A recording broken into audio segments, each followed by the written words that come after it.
It's like you don't need to have all these things, but you better have most of them. Family, friends, career, educational goals, plans for time outside of work, attention to your mental and physical health, etc. That's what life is about. And if you don't have any of those things, well, then all you've got left is misery and suffering. So that's a bad deal for you. But once you set up that goal structure, let's say, and that's really, in many ways, that's what you should be doing at university. That's exactly what you should be doing, is trying to figure out who it is that you're trying to be, right? And you aim at that. And then you use everything you learn as a means of building that person that you want to be. And I really mean want to be, I don't mean should be. Even those things are going to overlap. And it's important to distinguish between those, because that's partly, and this is back down to the micro-routine analysis. So, as I was saying, well, you're going to try to make yourself more industrious. Okay, number one, specify your damn goals. Because how are you going to hit something if you don't know what it is? That isn't going to happen. And often people won't specify their goals too, because they don't like to specify conditions for failure. So if you keep yourself all vague and foggy, which is real easy, because that's just a matter of not doing as well, then you don't know when you fail. And people might say, well, I really don't want to know when I fail because that's painful, so I'll keep myself blind about when I fail. That's fine, except you'll fail all the time then. You just won't know it until you failed so badly that you're done. And that can easily happen by the time you're 40. So I would recommend that you don't let that happen. So that's willful blindness, right? You could have known, but you chose not to. Okay, so once you get your goal structure set up, you think, okay, if I could have this life, it looks like that might be worth living, despite the fact that it's going to be, anxiety-provoking and threatening, and there's going to be some suffering and loss involved and all of that. Obviously, the goal is to have a vision for your life such that all things considered that justifies your effort. Okay? So then what do? Then you turn down to the micro routines like, okay, well, this is what I'm aiming for. How does that instantiate itself day to day, week to week, month to month? And that's where something like a schedule can be unbelievably useful. Google Calendar. It's like, make a damn schedule and stick to it. Okay, so what's the rule with the schedule? It's not a bloody prison. That's the first thing that people do wrong. They say, well, I don't like to follow a schedule. It's like, well, what kind of schedule are you setting up? Well, I have to do this, then I have to do this, then I have to do this, and then I just go play video games because who wants to do all these things that I have to do? It's like, wrong. Set the damn schedule up so that you have the day you want. That's the trick. It's like, okay, I've got tomorrow. If I was going to set it up so it was the best possible day I could have, practically speaking, what would it look like? Well, then you schedule that, and obviously there's a bit of responsibility that's going to go along with that.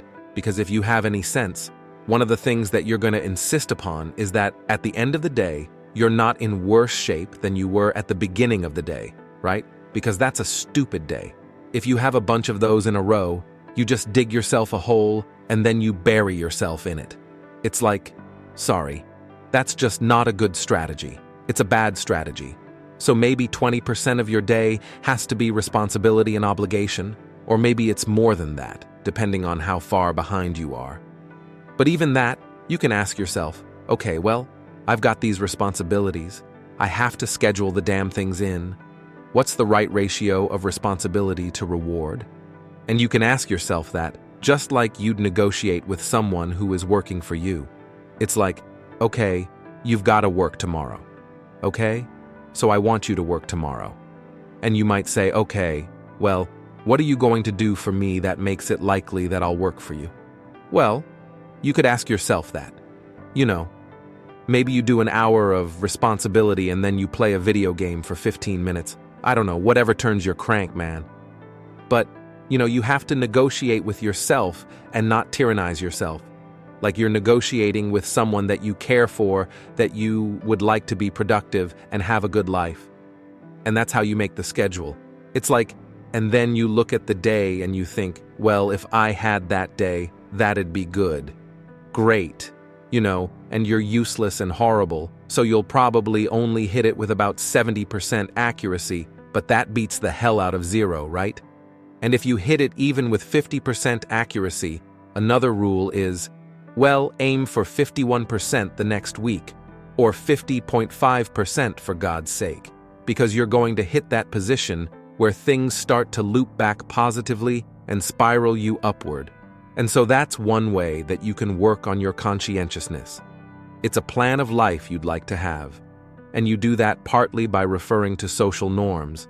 That's more or less rescuing your father from the belly of the whale. But the other way you do that is by having a little conversation with yourself about as if you don't really know who you are. Because you know what you're like. You won't do what you're told. You won't do what you tell yourself to do. You must have noticed that. It's like you're a bad employee and a worse boss, and both of those work for you. You don't know what you want to do, and then, when you tell yourself what to do, you don't do it anyways. You should fire yourself and find someone else to be. But my point is that you have to understand that you're not your own servant, so to speak. You're someone that you have to negotiate with. And you're someone that you want to present the opportunity of having a good life to. And that's hard for people because they don't like themselves very much. So, they're always like cracking the whip and then procrastinating and cracking the whip and then procrastinating. And it's like, God, it's so boring and such a pathetic way of spending your time. And you know what that's like? Because you probably waste like 6 hours a day. And I think we did an economic calculation about that a while back, right? Your time is probably worth $50 an hour, something like that. I mean, you're not getting paid that now, but you're young. And so this is investment time. And what you do now is going to multiply its effects in the future. So let's say it's $50 an hour, which is perfectly reasonable. So if you waste 6 hours a day, and then you're wasting about $2,000 a week, or about $100,000 a year. So go ahead, but that's what it's costing you every hour. And you need to know what your damn time is worth. So let's say it's not $50, it's 30 whatever, maybe it's 100, it's somewhere in that range. Tide is lifting everyone up, and that's a great thing. We have no idea how fast we can multiply that if people got their act together and really aimed at it. Because, my experience is with people that were probably running at about 51% of our capacity. I mean, you can think about this yourself. I often ask undergraduates how many hours a day you waste, or how many hours a week you waste. The classic answer is something like 4 to 6 hours a day. Inefficient studying, watching things on YouTube that not only do you not want to watch, that you don't even care about, that make you feel horrible about watching after you're done. That's probably 4 hours right there. You think, well, that's 25 hours a week. It's 100 hours a month. That's 2.5 full work weeks. It's half a year of work weeks per year. And if your time is worth $20 an hour, which is a radical underestimate, it's probably more like $50 if you think about it in terms of deferred wages. If you're wasting 20 hours a week, you're wasting $50,000 a year. And you are doing that right now. And it's because you're young. Wasting $50,000 a year is a way bigger catastrophe than it would be for me to waste it. Because I'm not going to last nearly as long. And so if your life isn't everything it could be, you could ask yourself, well, what would happen if you just stopped wasting the opportunities that are in front of you? You'd be, who knows how much more efficient. 10 times more efficient. 20 times more efficient. That's the Pareto distribution. You have no idea how efficient people get. It's off the charts. Well, and if we all got our act together collectively and stopped making things worse, because that's another thing people do all the time. Not only do they not do what they should to make things better, they actively attempt to make things worse because they're spiteful or resentful or arrogant or deceitful or homicidal or genocidal or all of those things, all bundled together in an absolutely pathological package. If people stopped really trying just to make things worse, we have no idea how much better they would get just because of that. So there's this weird dynamic that's part of the existential system of ideas between human vulnerability, social judgment, both of which are major causes of suffering, and the failure of individuals to adopt the responsibility that they know they should adopt. And that's the thing that's interesting too, is that Like another thing I've often asked my undergraduate classes is, there's this idea that people have a conscience. And you know what the conscience is? It's this feeling or voice you have in your head just before you do something that you know is stupid, telling you that probably you shouldn't do that stupid thing. Realizing that is that it actually starts to matter what you do. And you might say, well, that's better than living a meaningless existence. It's better for it to matter. But I mean, if you really ask yourself, would you be so sure if you had the choice? I can live with no responsibility whatsoever. The price I pay is that nothing matters. Or I can reverse it and everything matters. But I have to take the responsibility that's associated with that. It's not so obvious to me that people would take the meaningful path. Now, when you say, well, nihilists suffer dreadfully because there's no meaning in their life and they still suffer. Yeah, but the advantage is they have no responsibility. So that's the payoff, and I actually think that's the motivation. Say, well, I can't help being nihilistic. All my belief systems have collapsed. It's like, yeah, maybe. Maybe you just allowed them to collapse because it's a hell of a lot easier than acting them out. And the price you pay is some meaningless suffering.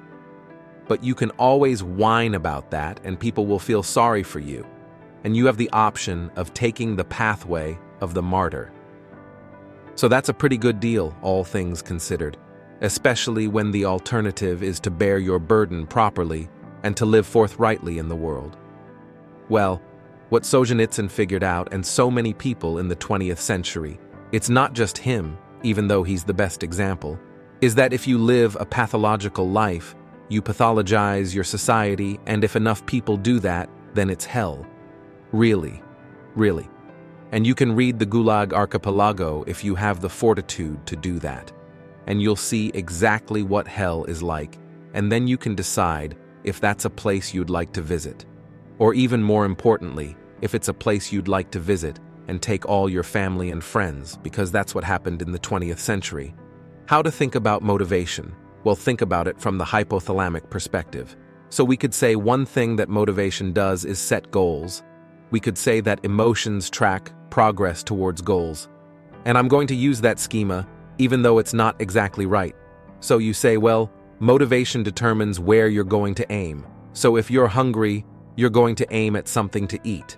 And then that will organize your perceptions so that you zero out everything that isn't relevant to that task, which is almost everything. You concentrate on those few things that are going to facilitate your movement forward. When you encounter those things, that produces positive emotion. As you move through the world towards your goal and you see that things are laying themselves out that facilitate your movement forward, those things cause positive emotion. And if you encounter anything that gets in the way, then that produces negative emotion, and it can be like threat, because you're not supposed to encounter something that gets in the way. It can be anger, so that you move it away. So we should stop because we don't know where we are, what we're doing. Stop, frozen. And then the more powerful negative emotions like pain, they might make you get out of there. So, emotions, forward, stop, reverse. That's your emotions within that motivated frame. And that's another example of how your mind is embedded in your body. Emotions are like they're offshoots of action tendencies. That's the right way to think about it because action is everything fundamentally. So what are some basic motivations? Most of these are regulated by the hypothalamus, by the way, and that tells you just how important a control system it is. The other thing that's useful to know about the hypothalamus is that it has projections going up from it that are like tree trunks and inhibitory projections coming down that are like grapevines. So you can kind of control your hypothalamus as long as it's not on too much. But if it's on in any serious way, it's like it wins. So partly what you do to stop yourself from falling under the dominion of your hypothalamus is to never ever be anywhere where its action is necessary. You don't want to go into a biker bar because you might find yourself in a situation where panicked defensive aggression is immediately necessary. You probably don't want that. You don't want the frenzied fight. You don't want any of that. You don't want to have to run away in absolute panic, so you just don't go there. And then a huge part of how we regulate our emotions is just by never going anywhere where we have to experience them. And so that has very little to do with internal inhibitory control and everything to do with staying where you belong. The Myth of Mental Illness by Thomas Szasz, S-Z-A-S-Z. It's a classic. You should read it. If you're interested in psychology, read it. It's a classic. And he basically said, most people have problems in living, they don't have psychological problems. And so I've experienced, despite my love for the psychoanalysts, very frequently what I'm doing as a therapist is helping people have a life that would work.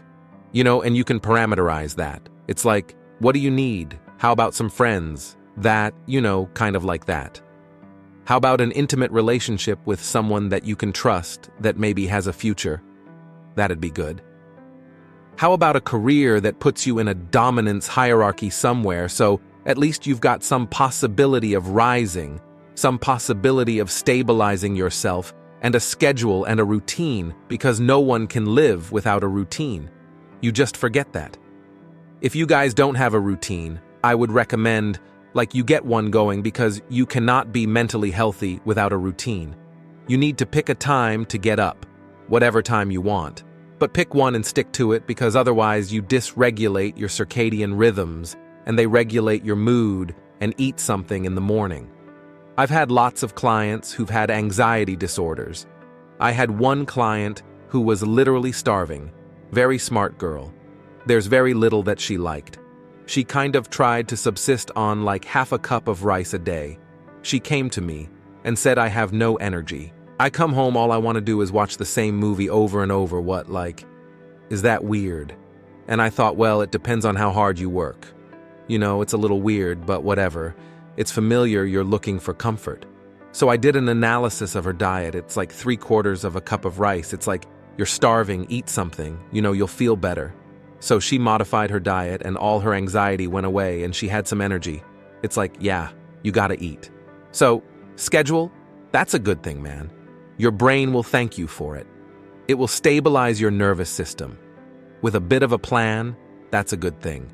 You need a career, you need something productive to do with your time. You need to regulate your use of drugs and alcohol, most particularly alcohol, because that does eat a lot of people. You need a family, like the family you have, your parents and all that. Be nice. You all got along. You can work on that. That's a good thing to work on. And then you probably need children at some point, and that's life. That's what life is. And if you're missing, you may have a good reason to not be operating on one of those dimensions. It's not mandatory. But I can tell you that if you're not operating reasonably well on 4, I think I mentioned 6.